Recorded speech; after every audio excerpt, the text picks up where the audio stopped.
જોશિયા આ છોકરી મારી વાઈફ બનશે પહેલી જ નજરમાં. પહેલી જ નજરમાં.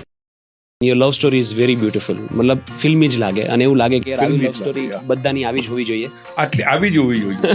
મતલબ હું નાટક જોવા જ ગયેલો તો આઈ સો ગર્લ બ્રોશર પેલા હોય ને ત્યારે મેં મારા ફ્રેન્ડને કોઈ મહેન્દ્ર જોશી અમે સાથે ગયેલા હતા જોવા. જોશિયા આ છોકરી મારી વાઈફ બનશે પહેલી જ નજરમાં. પહેલી જ નજરમાં. વાવ. જોશી મને કે તને ખબર છે કોણ છે? કોણ? બચ્ચુ સંપત જે આઈએનટીના પ્રોડ્યુસર હતા. હા.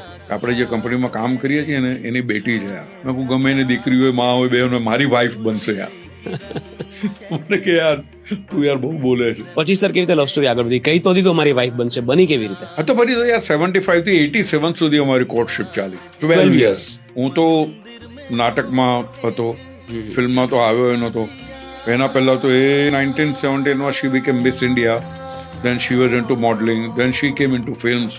યશ ચોપડાની ફિલ્મ પહેલે, પછી તો એ જો હે જિંદગી આવ્યું. એટલે એ મારા પહેલા ઓલરેડી મોટી સ્ટાર થઈ ગઈ હતી, પણ credit goes to her, she stood by.